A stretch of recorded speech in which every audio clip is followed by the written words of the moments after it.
તો આ તરફ મહત્વના સમાચાર મળી રહ્યા છે। અમદાવાદના બોપલ વિસ્તારમાં ભારે વરસાદ બાદ સર્જાયેલી જળબંબાકારની સ્થિતિ વચ્ચે રાજ્યના મુખ્યમંત્રી ભૂપેન્દ્ર પટેલ જાતે જ મેદાનમાં ઉતર્યા છે। મુખ્યમંત્રીએ અસરગ્રસ્ત વિસ્તારોની સ્થળ પર મુલાકાત લઈ પરિસ્થિતિનું નિરીક્ષણ કર્યું અને અધિકારીઓ સાથે વરસાદી પાણીના નિકાલ, રાહત તેમજ બચાવ કામગીરીની વિસ્તૃત સમીક્ષા કરી છે। પરિસ્થિતિની ગંભીરતાને ધ્યાનમાં રાખીને મુખ્યમંત્રી પાણીમાં ઉતરી સ્થાનિક નાગરિકો સાથે સીધો સંવાદ કર્યો અને તેમની મુશ્કેલીઓ જાણી સાથે જ રાહત અને બચાવ કામગીરીને વધુ ઝડપી બનાવવા જરૂરી માનવબળ, સાધનો અને તમામ જરૂરી વ્યવસ્થાઓ તાત્કાલિક ઉપલબ્ધ કરાવવા અધિકારીઓને સ્પષ્ટ સૂચના આપી હતી। હવે તંત્ર દ્વારા અસરગ્રસ્ત વિસ્તારોમાં યુદ્ધના ધોરણે કામગીરી તેજ કરવામાં આવી છે। અમદાવાદના બોપલ વિસ્તારમાં જળબંબાકારની સ્થિતિ સર્જાઈ છે।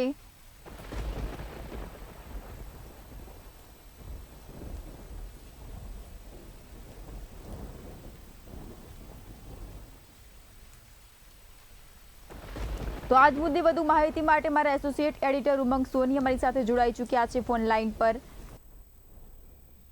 ઉમંગ, અમદાવાદમાં જળબંબાકારની સ્થિતિ સર્જાઈ છે। અમદાવાદનો પોશ વિસ્તાર ગણાતો બોપલ પાણીમાં ગરકાવ થઈ ગયું છે અને સીએમ પણ જાતે ત્યાં મેદાનમાં ઉતર્યા છે। સોહાની, તમને જણાવી દઉં કે 23 જુલાઈના રોજ જે અમદાવાદમાં ધોધમાર વરસાદ પડ્યો, આજે બી અવિરત વરસાદ અમુક વિસ્તારમાં શરૂ થઈ ચુક્યો છે। થલતેજ, બોપલ, આંબલી, સેલા સહિત જે પોસ્ટ એરિયા ગણાય એવા વિસ્તારોમાં ક્યાંક તો કેડસમાં પાણી છે, ક્યાંક તો ઘૂંટણસમાં પાણી છે અથવા છાતીસમાં પાણી ભરેલા છે અને પાણી ન ઉતરતા હોવાના કારણે આર્મીની પણ ફોર્સની પણ ઉતારવાની ફરજ પડી છે। હવે તમને જણાવી દઉં કે આ જે આખી ઘટના બની છે તેના કારણે અમદાવાદ મહાનગરપાલિકાની જે પ્રી મોન્સૂન કામગીરી પોલ ખુલ્લી પડી ગઈ છે। ખુદ સીએમ ઉતરી અને સ્થળ પર ઉતરી અને ખુદ નાગરિકો જોડે મુલાકાત કરવી પડે એની શરમજનક બાબત અમદાવાદ મહાનગરપાલિકા પાસે ન હોય। વર્ષોથી અમદાવાદ મહાનગર ભાજપનું રાજ છે, છતાં પણ દર વર્ષે થોડાક જ વરસાદમાં અમદાવાદમાં પાણીની સમસ્યાઓ, ભોવાની સમસ્યાઓ, અનેક સમસ્યાઓ પડતી હોય છે, જેના કારણે પ્રજાને ભારે હાલાકીનો સામનો કરવો પડે છે।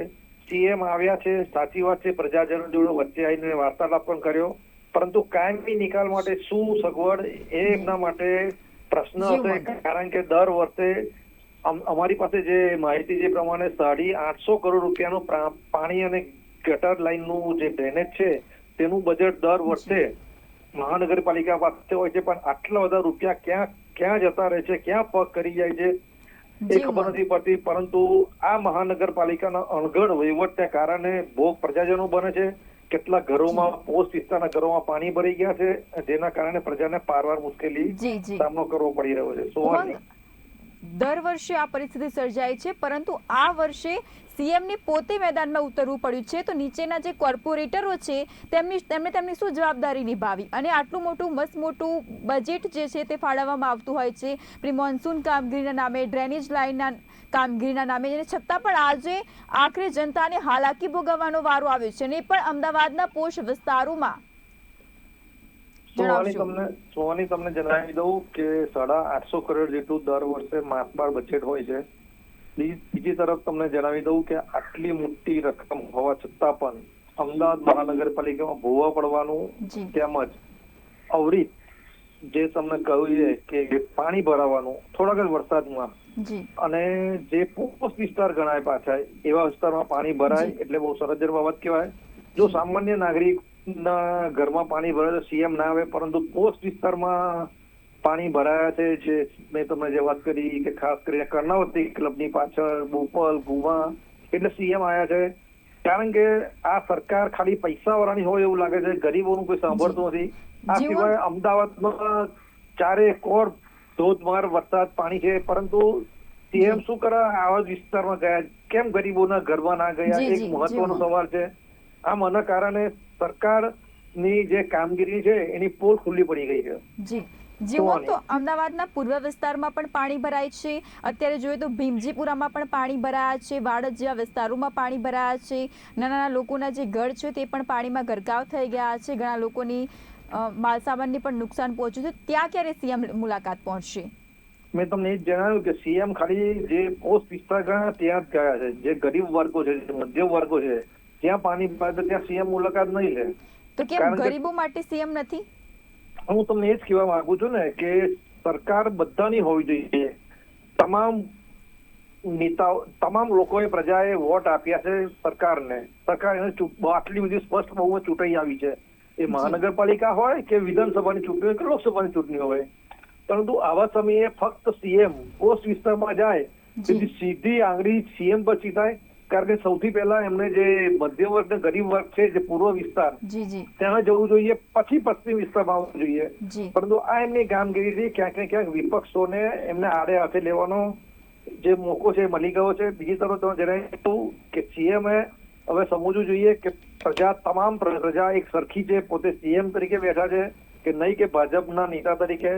તો તેમને જે પ્રજાનો જે ખરેખર મુશ્કેલીમાં છે તે વિસ્તારમાં પહેલા જવું જોઈએ. કારણ કે પૈસા વાળા જે વર્ગ કહેવાય પોસ્ટ વિસ્તાર, તેમને તો ઘરમાં સુખ સાહેબી બધી હોય છે, પરંતુ જે ગરીબ વર્ગમાં હોય તે રોજ લઈને રોજ પેટીયું ખાતા હોય, પેટીયું રડતા હોય, એવા લોકોને ત્યાં સરકાર પહોંચે, કોર્પોરેટર પહોંચે તો સાચી સેવા કહેવાય.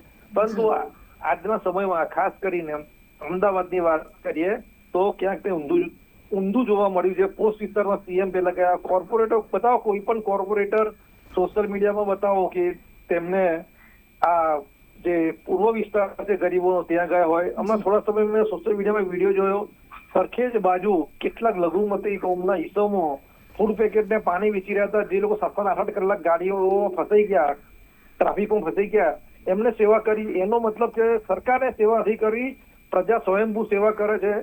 આનું પરિણામ આવતી ચૂંટણીમાં 100% દેખાય એવું જોઈ રહ્યો છું. જ્યારે ચૂંટણી વખતે મત લેવાના હોય છે ત્યારે પ્રજા એ આશા સાથે મત આપતી હોય છે ભાજપ સરકારને કે અમને સારી સહુલિયત મળી, અમને સારી વ્યવસ્થા મળી. પરંતુ આ તો એનું કંઈક ઊંધું જ થઈ રહ્યું છે કે પૂર્વ વિસ્તારમાં સીએમ ન ગયા અને પોસ્ટ વિસ્તારમાં ગયા. જે લોકો દરરોજ મજૂરી કરીને ખાતા હોય છે તેઓ દર વખતે તંત્ર તેમને વાયદા કરતું હોય છે, સરકાર લાવવા માટે તેમને વાયદા કરવામાં આવતા હોય છે કે તમે ભાજપને વોટ આપો અને તમને સારી સુવિધા આપીશું. પરંતુ દર વર્ષે એની જ પરિસ્થિતિનું પુનરાવર્તન થતું હોય છે. સોની, તમે પાછલા 5 ચૂંટણીનો રેકોર્ડ કાઢજો, પોસ્ટ વિસ્તારના લોકો વોટ નાખવા જતા જ નથી.